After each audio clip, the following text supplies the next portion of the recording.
Halo Sobat Kawanua, kembali bersama saya Aulia Denga di Kawanua Update.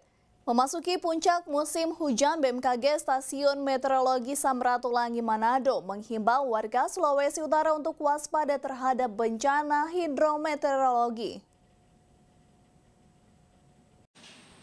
Badan Meteorologi, Klimatologi, dan Geofisika Stasiun Meteorologi Samratulangi baru-baru telah mengeluarkan edaran himbauan akan waspada cuaca ekstrim yang dapat menimbulkan bencana hidrometeorologi. Koordinator Bidang Operasional BMKG Stasiun Meteorologi Samratulangi Manado, Astrid Lasut, mengatakan saat ini telah terjadi fenomena atmosfer yang mempengaruhi cuaca di seluruh wilayah di Sulawesi Utara, yang mendukung terjadinya intensitas hujan sedang hingga hujan lebat dengan durasi yang panjang dan berpotensi terjadinya banjir hingga tanah longsor. Terima kasih.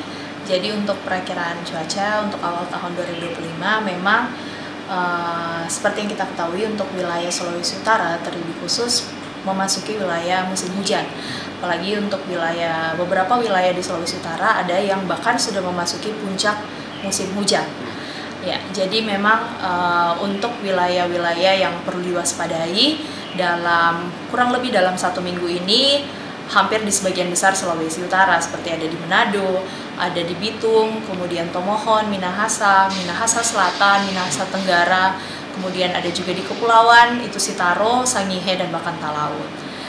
Kemudian dari BMKG sendiri bahkan sudah mengeluarkan himbauan kewaspadaan cuaca ekstrim, yang mana yang perlu diwaspadai untuk wilayah-wilayah yang terjadi peningkatan curah hujan secara signifikan, yang bahkan mungkin bisa menyebabkan adanya bencana hidrometeorologi seperti mungkin banjir, genangan air, pohon tumbang, bahkan angin kencang. Sementara itu, pihaknya juga telah melakukan koordinasi dengan pemerintah maupun aparat baik dari TNI Polri hingga Basarnas agar dapat mewaspadai terjadinya bencana hidrometeorologi di Sulawesi Utara. Eka Putra melaporkan untuk Kawanua TV.